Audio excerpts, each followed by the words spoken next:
Mas quero dar início a- ao texto, à ministração dessa noite. Eu quero iniciar orando com você. Vamos orar em nome de Jesus. Senhor Deus e Pai, é no nome de Jesus, ó Deus, que nós clamamos ao Senhor. Pedimos ao Senhor, em nome de Jesus, que possa falar conosco através dessa palavra, que possa nos direcionar, que possa encher o nosso coração de alegria, que possa, Senhor amado, tocar na nossa vida, no nosso ser, e que nós, ó Deus, possamos ser abençoados por Ti a cada dia. Espírito Santo de Deus, em nome de Jesus, nós pedimos ao Senhor que nos dê o direcionamento, que fale conosco através dessa palavra, que nós, ó Deus, possamos ser abençoados, edificados, transformados, que as vidas, ó Deus, que ouvirem essa palavra sejam tocadas pelo Espírito Santo, entendam o carinho, o zelo e o amor que o Senhor tem por cada uma delas.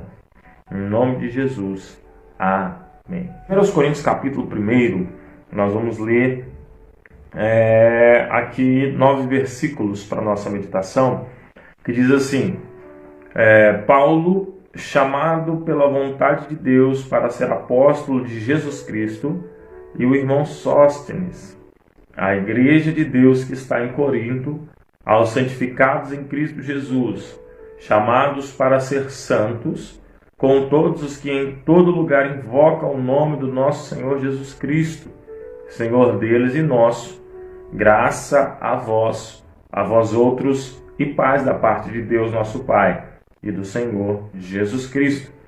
Sempre dou graças a meu Deus a vosso respeito, a propósito da sua graça que vos foi dada em Cristo Jesus, porque em tudo fostes enriquecidos nele, em toda a palavra, em todo o conhecimento, assim como o testemunho de Cristo tem sido confirmado em vós, de maneira que não vos falte nenhum dom, aguardando vós a revelação de nosso Senhor Jesus Cristo, o qual também vos confirmará até o fim, para seres irrepreensíveis no dia de nosso Senhor Jesus Cristo.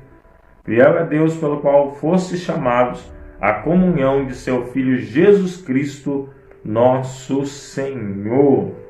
Amém? Então, meus irmãos, este é o texto bíblico que nós vamos, na verdade, vamos aqui hoje fazer mais uma introdução, né?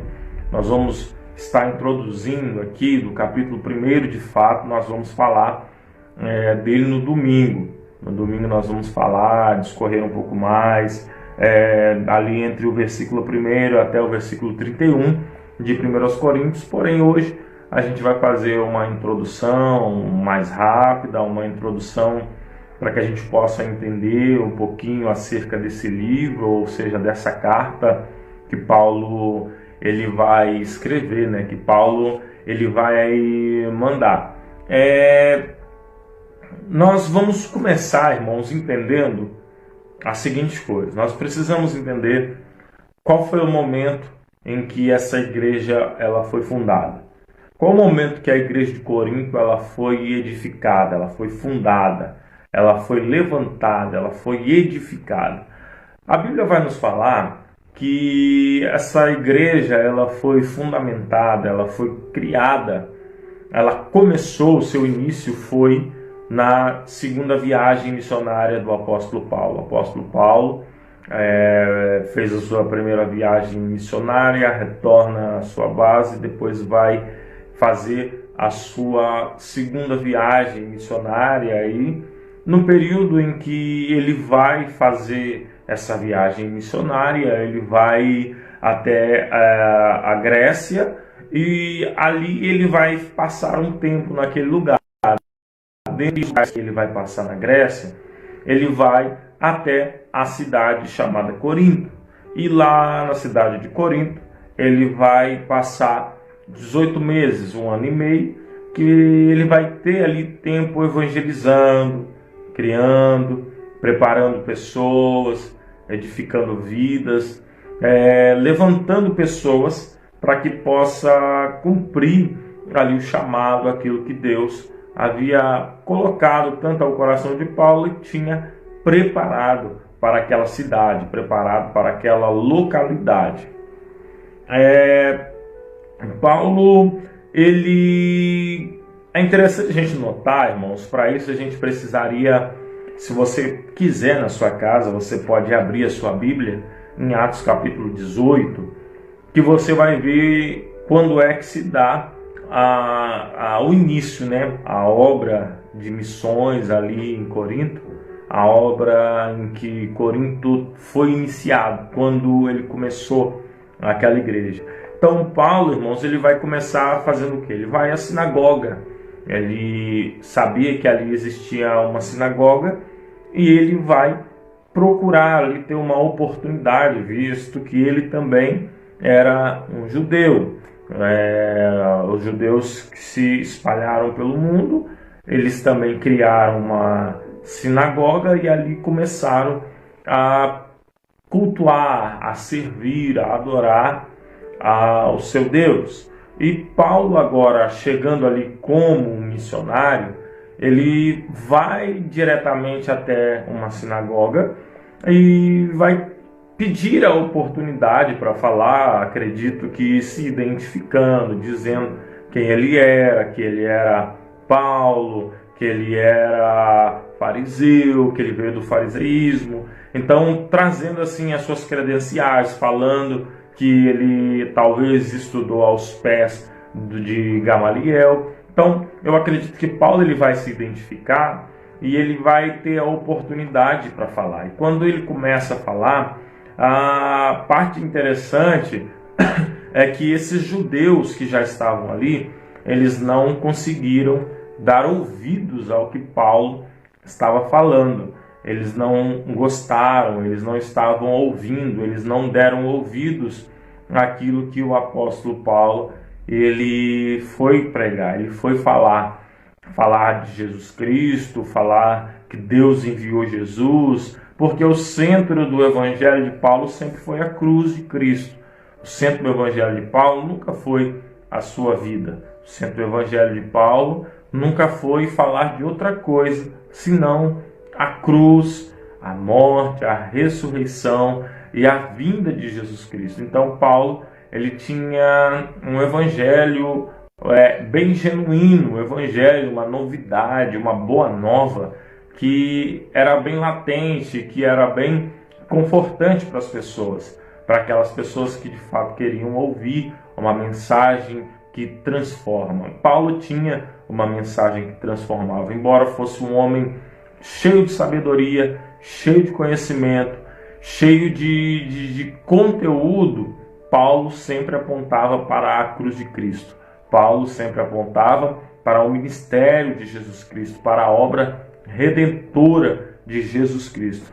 Então, Paulo ele vai falar isso e os judeus eles não deram ouvido para isso.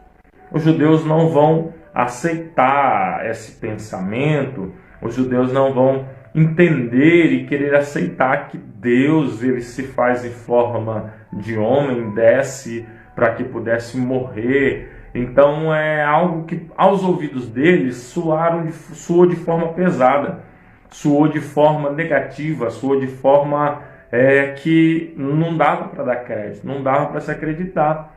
E isso fez com que lá no capítulo 18 de Atos dos Apóstolos, Paulo ele começasse a abrir uma discussão com os judeus, a fim de que eles pudessem entender o que ele queria ministrar. Porém, eles não deram ouvido. E a Bíblia nos fala que Paulo ele se vira para os judeus e fala: bom, já que vocês não querem me ouvir, a partir de agora eu vou para a evangelização dos gentios. Eu vou para a evangelização daqueles que não fazem parte da mesma nação que eu. Eu vou ministrar a palavra agora para aquelas pessoas que precisam. Vou ministrar a palavra para aqueles que estão perdidos, para os gentios. Então Paulo ele vai abrir ali uma oportunidade de ministração para os gentios, visto que ele estava, como eu disse, na Grécia, ele estava ministrando em Corinto, que não era uma cidade que pertencia a Jerusalém. Então, nós vamos ver que Paulo ele tem um campo vasto, Paulo ele tem um campo aberto, e a porta que ele viu como uma oportunidade, essa porta ela não foi aberta como ele pensou que poderia ser. E o que ele faz? Bom, já que vocês não querem ouvir essa palavra, eu vou procurar levar essa palavra para alguém que tenha interesse de ouvir essa palavra. E aí acontece uma coisa muito interessante, meus irmãos. Acontece uma coisa muito linda, uma coisa que vale a pena a gente ressaltar. Tudo isso você vai ler no capítulo 18 de Atos dos Apóstolos. Embora nós estejamos falando de Corinto, Atos capítulo 18 vai falar como foi essa chegada. Eu já disse e falo aqui novamente. Então, acompanhe Atos dos Apóstolos capítulo 18, se você puder, que você vai ver na sua Bíblia o que eu estou dizendo e você vai poder confirmar aquilo que eu estou te falando. Paulo ele recebe uma oposição dura e vai pregar para os gentios. E o que vai acontecer? O próprio Deus, irmãos, vai aparecer para Paulo à noite numa visão e vai ministrar uma palavra ao coração de Paulo. Paulo vai dizer, já que vocês não querem me ouvir, eu vou para os gentios e que o vosso sangue seja sobre a vossa cabeça. Então Paulo está dizendo assim, olha, eu estou isento de responsabilidade. Eu estou isento sobre a vida de vocês. Deus não vai cobrar de mim a vida de vocês. Se vocês se perderem, Deus não vai me tomar como culpado.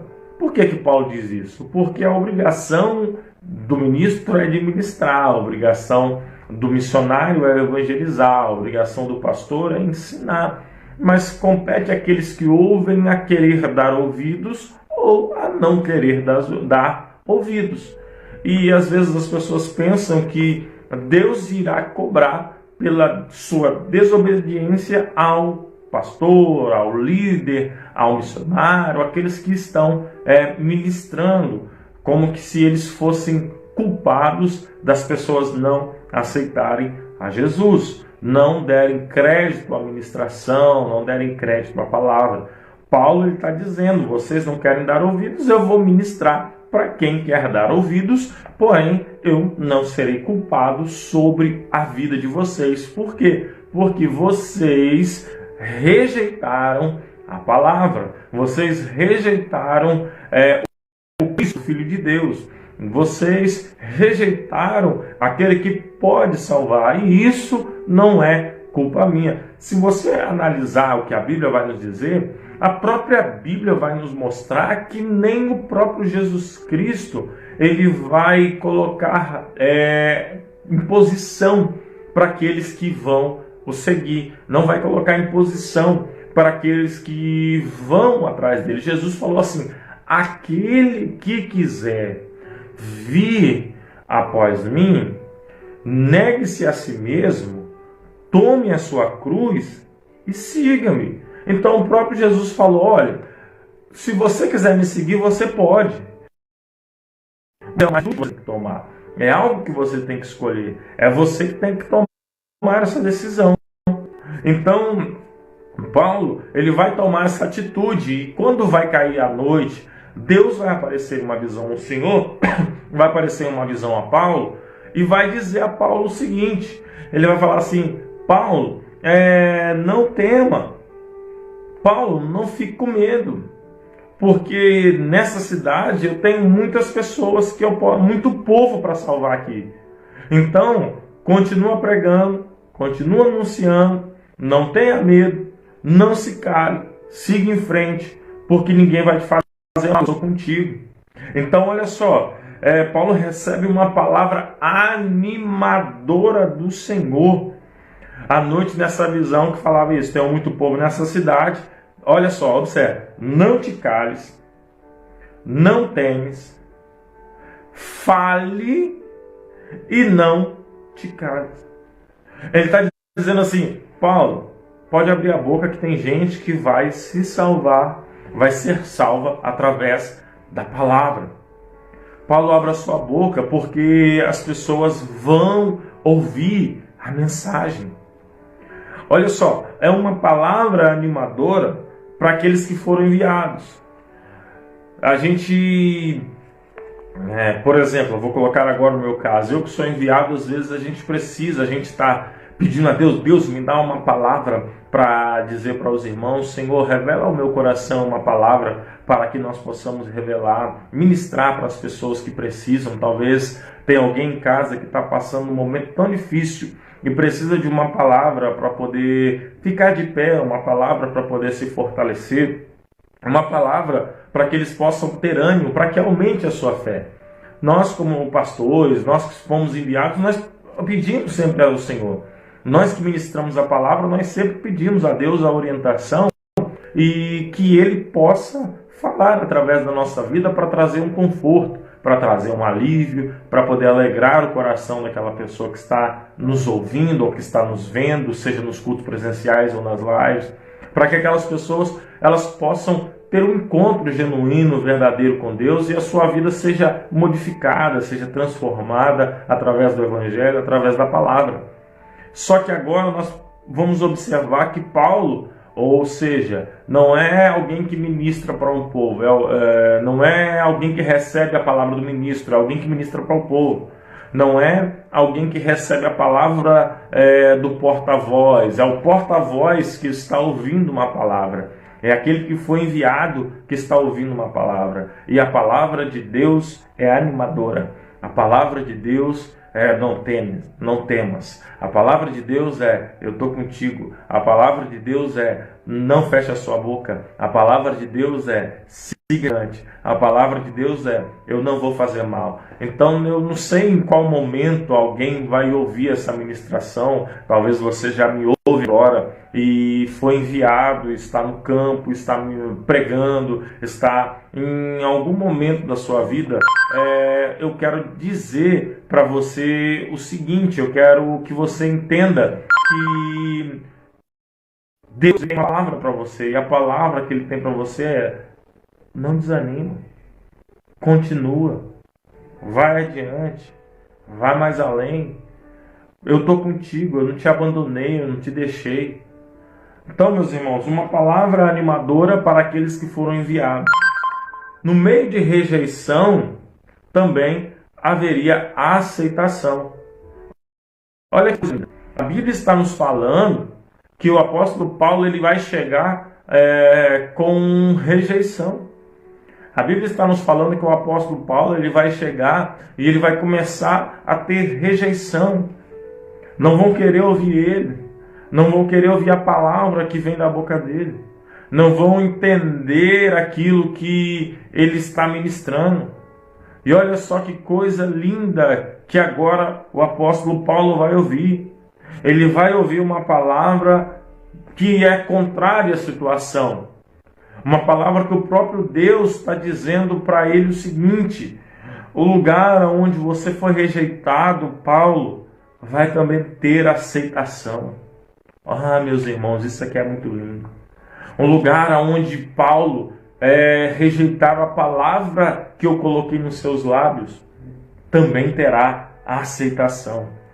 E aí eu comecei, irmãos, me estudando sobre isso, lendo ontem, observando, e observei uma coisa muito interessante, que Deus ama a todos, mas nem todos amam a Deus. Deus ama a todos, mas nem todos amam a Deus. Estão entendendo que coisa forte que é isso que nós vamos aprender aqui, só nessa introdução? Nós vamos aprender a partir daqui que Deus ele ama, isso é fato. João 3,16 vai dizer que Deus enviou o seu Filho unigênito para que todo aquele que nele crê, porque Deus amou o mundo de tal maneira que enviou o seu Filho unigênito para que todo aquele que nele crê não pereça, mas tenha a vida eterna. Deus amou o mundo, mas nem todo mundo amou e ama a Deus. Nem todas as pessoas conseguiram amar ao Senhor. E olha que é amar alguém que deu a sua vida por outra. Amar alguém que deu a vida dele pela nossa. Era para ser fácil esse amor. Era para ser fácil essa reciprocidade. Era para ser fácil esse momento de aproximação, de chegar junto de Deus e de abraçá-lo, porque se alguém faz algo para você, o seu desejo com certeza tem que ser um desejo de retribuição.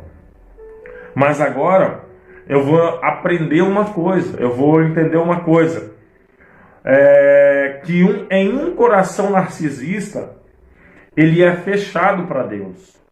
Agora, um coração quebrantado é um palco perfeito para o Espírito Santo habitar. Então, um coração narcisista, ele é um coração fechado, um coração onde Deus não entra. Por quê?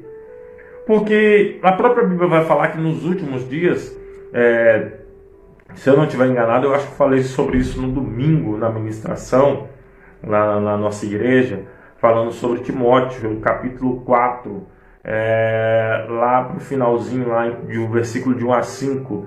Se não estiver enganado, foi mesmo sobre isso que eu ministrei no domingo.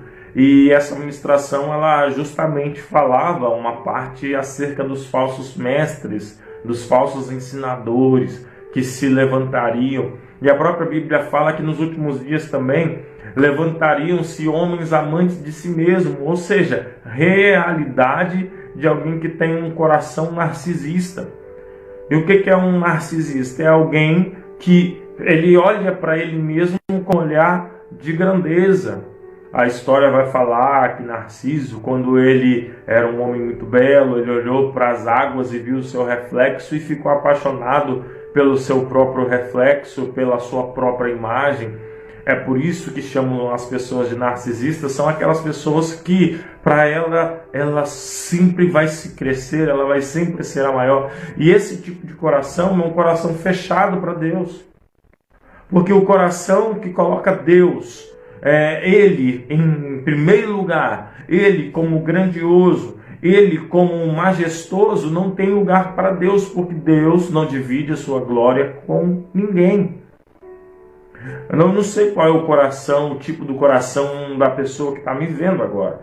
Mas a Bíblia vai nos dizer, Provérbios fala que dentro de tudo, você precisa guardar o seu coração. Do nosso coração que vai proceder os bons pensamentos e os maus.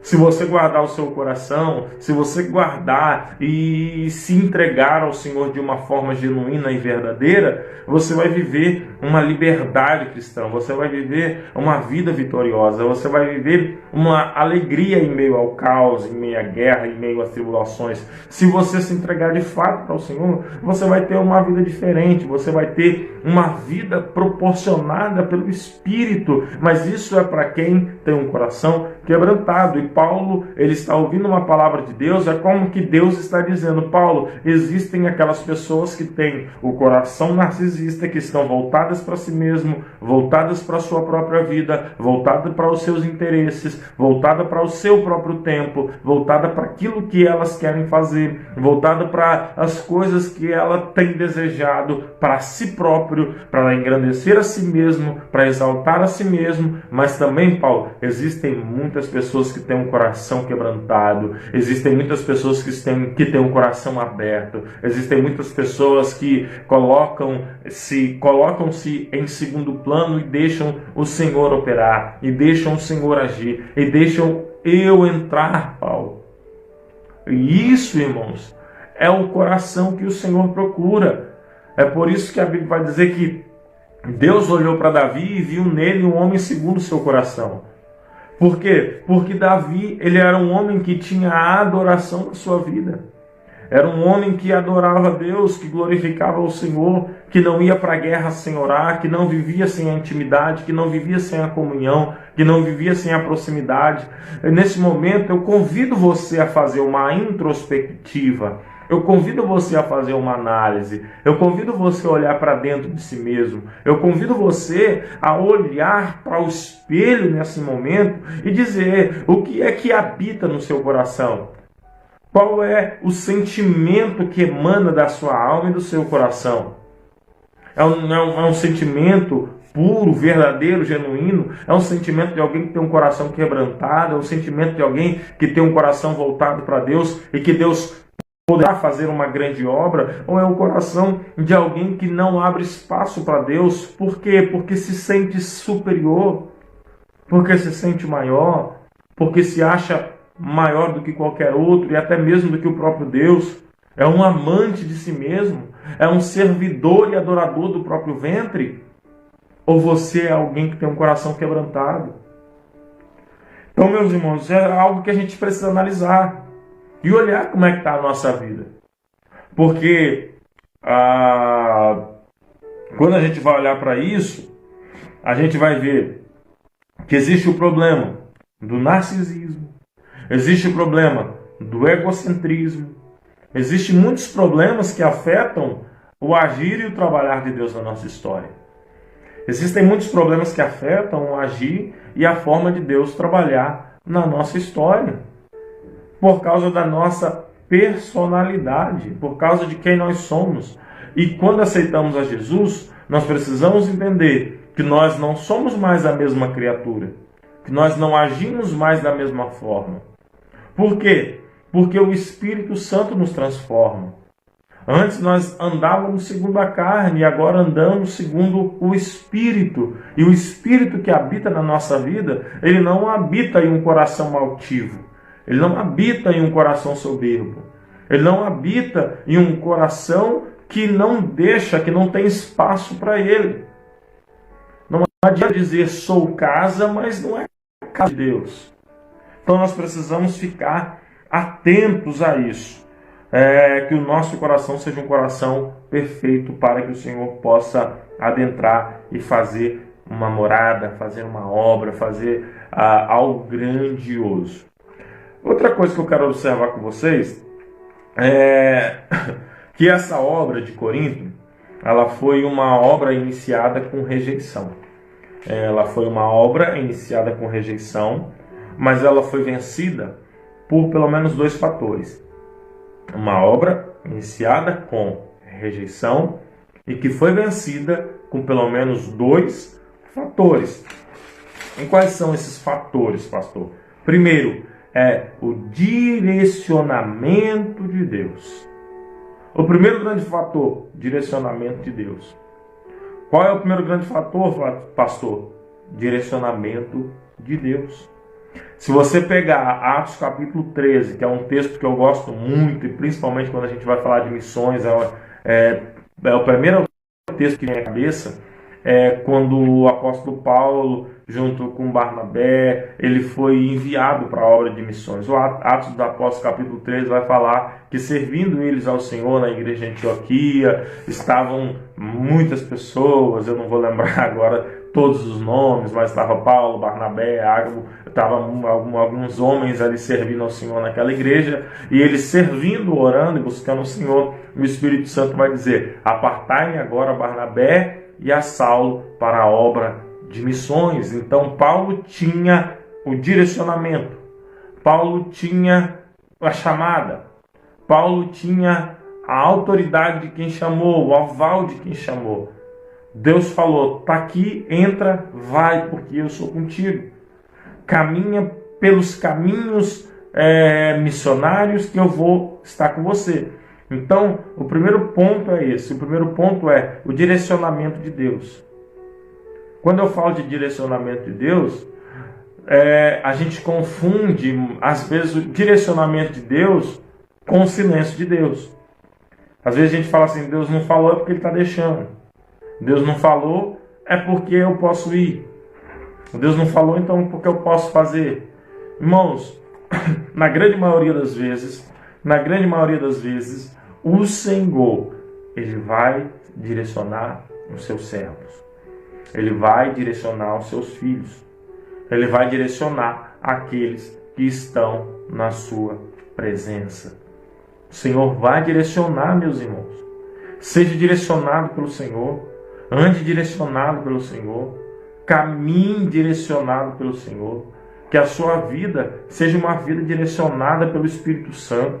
Seja uma vida direcionada não por você mesmo, não guiada por você mesmo. que não seja uma vida que vá por você mesmo, pelas suas próprias vontades, pelos seus próprios desejos, pelas suas paixões, não. Que seja uma vida que vá segundo o propósito de Deus. Pode doer, mas se o propósito de Deus é o propósito de Deus. É um caminhos dolorosos, mas é o propósito de Deus. Mas nem todas as minhas sementes vão crescer, mas é o caminho que Deus te direcionou. Então, quando nós somos direcionados por Deus, é o primeiro ponto para que nós possamos alcançar uma grande vitória, para que nós possamos vencer as adversidades que Deus coloca à nossa frente. O segundo é a perseverança em obedecer, porque são duas coisas diferentes. Uma coisa é Deus mandar, outra coisa é você obedecer o que Deus está mandando. Uma coisa é Deus falar vai, e a outra coisa é você falar eu vou ficar. Uma coisa é Deus falar com Jonas, Jonas, vai para Nínive, e Jonas falar assim, tá bom, Senhor, eu vou para Tarsis. Estão entendendo? Uma coisa é Deus te direcionar, e outra coisa é você seguir o direcionamento de Deus. Paulo, por sua vez, ele foi direcionado, e além de ser direcionado, ele estava em plena obediência, em pleno chamado, em plena comunhão, em pleno centro da vontade de Deus. Ele estava fazendo o que Deus determinou, ele estava pregando o que Deus determinou, ele estava no local que Deus determinou. Então, com dois fatores tão poderosos quanto esse, será que Deus não faria algo sobrenatural naquele lugar? Então, meus irmãos, eu acredito que Deus, Ele tem algo sobrenatural para fazer nas nossas vidas, mas Ele fará algo sobrenatural nas nossas vidas a partir dessas duas premissas, que é a sua vontade, o seu mandamento, aquilo que eu quero, e a segunda é, você está disposto a me obedecer? Você está disposto a fazer o que eu estou mandando? Você está disposto a encarar algo que virá pela frente, por aquilo que eu tenho te mandado, por aquilo que eu tenho falado? Por quê, meus irmãos? Porque o caminho que Deus trilha para a gente pensa nos louros da vitória. A gente pensa nas recompensas e nos troféus. A gente pensa no galardão, na coroa. Mas só que se a gente for analisar 2 Timóteo capítulo 4, Paulo estava dizendo assim, eu combati um bom combate, eu acabei a carreira e eu guardei a fé. Desde agora a coroa da justiça está preparada para mim, não só para mim, mas para todos aqueles que amam e aguardam a vinda do Senhor. Mas só que Paulo estava o quê? Paulo estava preso, estava numa masmorra, e dali ele sairia para ser decapitado, iriam cortar a sua cabeça. Então, servir ao Senhor tem um preço. Servir ao Senhor passa por caminhos que a gente não está esperando, que a gente não está imaginando. É a mesma coisa da gente pegar e comer um bolo, e aquele bolo, meu Deus, que bolo gostoso, que sobremesa maravilhosa. A gente só está provando do sabor daquele bolo que foi feito. Porém, quem fez o bolo sabe do processo, os ovos, a quantidade que usou, a quantidade do trigo, o recheio que foi levado, a cobertura que foi por cima, o tempo de fogo, como é que fez aquilo, como é que fez aquilo outro, e como é que preparou aquilo, para que no final chegasse aquele bolo bom. E quem não participou do processo, come e fala, mas um bolo é muito bom. Mas quem fez sabe dos processos que passou. Então, meus irmãos, a chamada de Deus na nossa vida é linda, mas no meio da chamada inclui algo chamado obediência. Inclui algo chamado eu quero e eu estou disposto a fazer aquilo que Deus determinou para que eu possa fazer. Eu quero e eu estou disposto a fazer aquilo que Deus me direcionou para fazer. Eu tenho disposição para encarar as lutas. Deus quer que eu venha por aqui, mas neste caminho apareceu luta. Mas foi Ele que mandou vir por aqui? Foi. Então eu vou lutar. Deus mandou eu passar pela esquerda, mas passando pela esquerda tem um rio, e para mim atravessar o rio eu tenho que nadar. Então eu vou voltar? Não, eu vou nadar. Eu tenho que passar por este caminho, mas neste caminho, irmãos, no caminho de Daniel tinha uma cova dos leões. No caminho de Sadraque, Mesaque e Abednego tinha uma fornalha. No caminho de Eliseu tinha um rio Jordão. No caminho do povo que estava saindo do Egito tinha um mar vermelho. E olha só, todas as vezes que o povo foi direcionado por Deus e obediente ao Senhor, o povo venceu. O povo prevaleceu. Nada pôde parar o Senhor. E aí faz-se grande verdade aquilo que a Bíblia vai dizer, que as portas do inferno, ela não pode prevalecer contra a igreja. A porta do inferno não vai prevalecer em momento nenhum. Por quê? Porque a igreja está sendo enviada e a igreja está em obediência. A igreja está sendo direcionada e a igreja está obedecendo a direção. Deus manda, a igreja faz. Deus manda, a igreja obedece. Deus fala, avança, a igreja avança sem medo. Deus fala, vão em frente, a igreja vai sem medo. E foi o que Deus falou com Paulo. Paulo, não tema. Eu estou com você, Paulo. E quando Deus fala, vai, não temas, é porque Deus está contigo. Você pode olhar para os lados e falar assim, eu estou sozinho. Mas Deus está dizendo, você não está sozinho. Estou com você. Você pode olhar para os lados, para todos os lugares e falar assim, cadê todo mundo? Deus está dizendo, calma, eu estou aqui, estou contigo. Você está indo para o meu direcionamento, você está indo para onde eu estou te falando. E se você está me obedecendo, eu não te desamparo. Se você está no centro da minha vontade, eu estou com você. Como diz assim, estamos juntos, lado a lado. Se você está no centro da vontade de Deus e você olha para os seus lados e você não vê ninguém, Deus está contigo. A Bíblia vai nos dizer que Deus ele vai chamar a Gideão. E Gideão ficou feliz quando se ajuntou 32 mil. Quando se ajuntou 32 mil, Gideão falou, que maravilha! Nós vamos vencer o inimigo facilmente. Mas aí a primeira coisa que Deus fala é o seguinte, ô Gideão, dá um grito aí no meio do arraial e diz assim, os covardes e os medrosos que voltem. O que aconteceu? Oh, meus irmãos, foi um monte de gente embora. Segunda vez, Deus fala assim, vai lá, Gideão, prova o povo. Agora vão entrar na água e manda o povo lá beber água. Vamos lá beber água. O que beber água de uma forma vai voltar. O que beber água de outra forma vai continuar. Mas um monte de gente vai embora. De 32 mil, sobrou 300. Aí Gideão vai ficar preocupado. Epa, com 32 mil eu tinha coragem, agora com 300 eu já fico meio assustado, Deus. Com 300 já é mais pesado para a gente, né? A luta já aumenta, já tem mais adversário por pessoa para a gente lutar. Só que Deus falou, Gideão, não é a quantidade, é a obediência. Não é a quantidade, é quem está lá que está no propósito. Então, meus irmãos, é melhor estar no propósito porque Deus direciona e Deus garante quando você obedece. Então, vamos lá mais um pouquinho.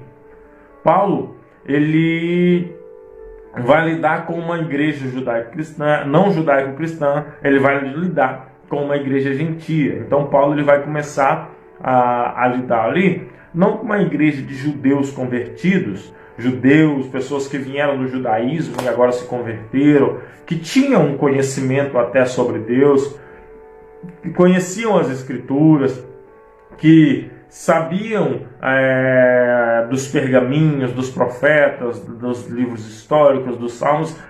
Paulo ele vai lidar agora com muitas pessoas que não tinham a mínima percepção do que era Deus, muito pelo contrário, vai encontrar com pessoas que eram idólatras, pessoas que serviam a outros deuses. Ele vai conversar, ter um contato agora com outras pessoas. Então ele vai começar uma igreja bem leiga no que se diz respeito a Deus. Se não bastante, ainda tinha vários fatores negativos que rodeavam a igreja. Olha só, como eu disse, Paulo ele vai começar uma igreja, não é em Jerusalém, então não é para um povo que conhecia sobre Deus, que sabia quem era Deus, que já tinha ouvido falar de Deus. Não, ele vai começar a pregar a palavra, anunciar a palavra, para um povo totalmente leigo da palavra, para um povo totalmente que não conhecia quem era Deus, quem era Jesus, muito pelo contrário, que serviam a vários deuses, a Diana, a Afrodite e a tantos outros, como existe um grande panteão de deuses aí a qual eles serviam. Então eles não tinham uma percepção de um único e verdadeiro Deus, de um Deus grandioso e poderoso como a gente tem, como a gente conhece. Então eles não tinham. Paulo ele vai começar a pregar e essa pregação vai começar a fazer efeito. Vai começar a trazer o povo para dentro da igreja, ou melhor, vai trazer o povo para perto de Paulo, e ele vai começar uma igreja, vai começar um local de ministração, um ajuntamento de pessoas, vai começar ali a estabelecer um ponto fixo, um local fixo de culto, aonde estariam sempre reunidos para poder aprender, para poder ouvir a palavra, para poder conhecer e saber quem era esse Jesus que Paulo pregava, que Paulo falava, e terem de fato a sua vida mudada, a sua vida transformada. Só que essa igreja, irmãos, ela vai crescer e vai crescer com um aspecto negativo, vai crescer com um aspecto muito ruim, que era o aspecto da sua localização. Os fatores que haviam ao redor da igreja, eles influenciavam diretamente dentro dessa igreja. Então, existia uma diversidade de fatores que faziam com que essa igreja tivesse uma grande possibilidade de ser uma igreja que ia passar por grandes dificuldades. Era uma igreja que vivia em extrema luta contra o mundo, ou seja, contra a religião, contra a parte financeira, contra a parte filosófica, contra a parte moral e contra a parte conceitual. Então era uma igreja que vivia constantemente essas lutas e esses problemas. Ela vivia luta pela religiosidade por causa do povo que tinha uma religião politeísta. Financeiramente falando, era uma igreja que era um local, uma situação, um lugar que tinha muitos ricos, mas que também tinha muitos pobres. Era um povo que aprendeu muito sobre a filosofia, sobre falar e tal. Então, um conceito filosófico, era um conceito de moralidade totalmente diferente daquele que a Bíblia nos ensina, o conceito de prostituição, de adultério, de casamento múltiplo, de homossexualismo e todas as outras coisas, uma libertinagem muito grande. Então tudo isso eram ataques que a igreja vivia, era um padrão diferente daquilo que Jesus colocou, que Deus ele estipulou e que Paulo anunciava e pregava. Então Paulo ele vai enviar cartas para uma igreja que põe o seu apostolado em descrédito, porque essa igreja ela vai crescer, vai crescer, vai crescer, vai ser uma bênção. Só que em determinado momento, essa igreja ela começa a definhar, ela começa a entrar em grandes problemas, grandes desavenças, grandes problemas, e aí o que acontece? Vão colocar até mesmo o apostolado de Paulo a disputa para saber se era, se não era. É um apostolado de Paulo, a igreja que Paulo fundou, que Paulo estabeleceu, que passou 1 ano e 6 meses lá, ajudando, plantando, cuidando, tratando, é uma igreja que vai colocar em dúvida o apostolado de Paulo, vão colocar em dúvida o apostolado de Paulo, vão desacreditar no seu chamado. Então, Paulo, o que ele vai fazer? Ele vai começar a escrever essas cartas para exortar e combater tudo o que estava tirando a igreja do rumo com amor aos irmãos. Paulo ele vai começar agora a combater tudo aquilo que estava tirando a igreja do rumo, para poder a igreja voltar para o rumo novamente. Paulo ele começou agora a ministrar uma palavra através das suas cartas, uma palavra que, na verdade, é uma palavra linda, porque Paulo ele vai exortar, mas vai exortar com amor, com carinho, ele vai disciplinar a igreja de uma forma que a carta aos Coríntios, na verdade, são exortações para uma igreja. E é muito interessante a gente notar o amor, o zelo e o carinho, porque Paulo ele vai ter uma postura linda, porque na verdade a igreja que foi fundada por ele, que foi alicerçada ali na rocha em Jesus Cristo, mas através da vida dele, foi a igreja que se voltou também contra ele e que colocou seu apostolado em risco, mas em prova, em questão, mas Paulo ele vai manter a sua postura, porque a postura dos outros não pode mudar a minha postura. A postura da igreja de Corinto não pode mudar a postura de Paulo. Não é o fato da igreja dizer que ele não era, que ele não seria. Não é o fato da igreja dizer que ele não fazia, que ele não ia fazer. Estão entendendo? Não é o fato daquilo que dizem que vai influenciar em quem ele é. Você é quem você é, queiram as pessoas digam ou não. É uma frase que eu já ouvi e que realmente é muito interessante, que diz assim, que as pessoas vão te amar e vão te odiar exatamente pelo mesmo motivo.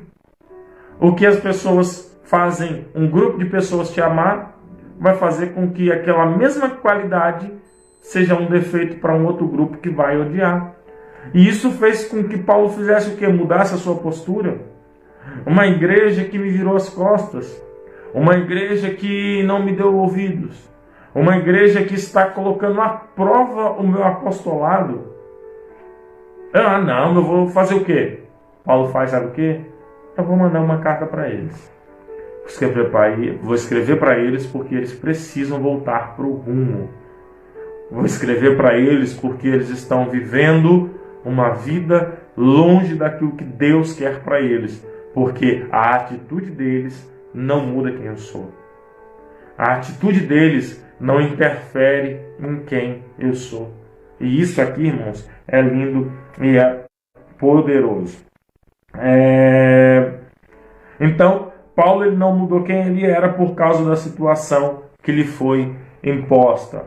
Então, as situações não podem te mudar. Não deixe as situações mudarem quem você é. Existe, se não me falha a memória, acho que é um provérbio chinês, né? Que diz que certa vez uma cobra ela caiu num buraco e foi um homem tentar pegá-la. E aí, o que aconteceu? Toda vez que ele ia tentar pegar, a cobra vinha e picava a sua mão. Ele tirava a mão por causa da picada da cobra e voltava a tentar pegá-la de novo para poder resgatá-la e tirar ali daquele buraco. E alguém disse assim, por que você insiste em tentar pegar essa cobra, sendo que toda vez ela pica enquanto você vai tentar tirá-la do buraco? Aí ele vai dizer o seguinte, é porque a natureza da cobra é de picar, mas a minha natureza é de tentar resgatá-la. Eu não vou mudar a natureza dela, mas as picadas dela também não vai mudar a minha natureza. Então, meus irmãos, as adversidades, as lutas, os questionamentos, o que as pessoas falam ou pensam ao seu respeito, como as pessoas te classificam ou te colocam, não vai mudar quem você é. Não deixa, ou melhor, você não pode deixar com que isso mude você, com que isso transforme você. Falaram mal, falaram bem, trataram mal, trataram bem, você é a mesma pessoa. Você é aquele que Deus te chamou. Você é aquele que foi levantado por Deus. Você é aquele que foi chamado pelo Senhor.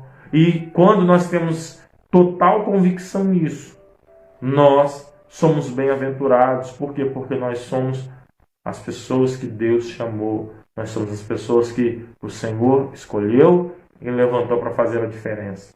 Então não seja influenciado. Não deixe com que fatores externos modifiquem você internamente. Não deixe que palavras mudem quem você é. Não deixe que atitudes mudem quem você é. Não deixe que nada te abale.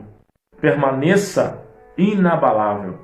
Permaneça firme na rocha que é Jesus Cristo, que te chamou e que te vocacionou.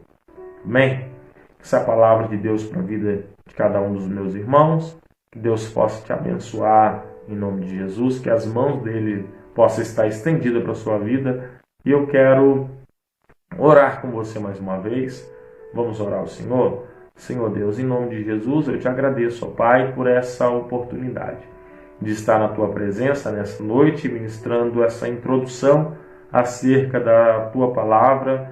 E eu peço que o Senhor possa nos direcionar para que no domingo nós tenhamos um culto abençoado pela manhã e uma palavra que irá falar ao nosso coração de forma tremenda.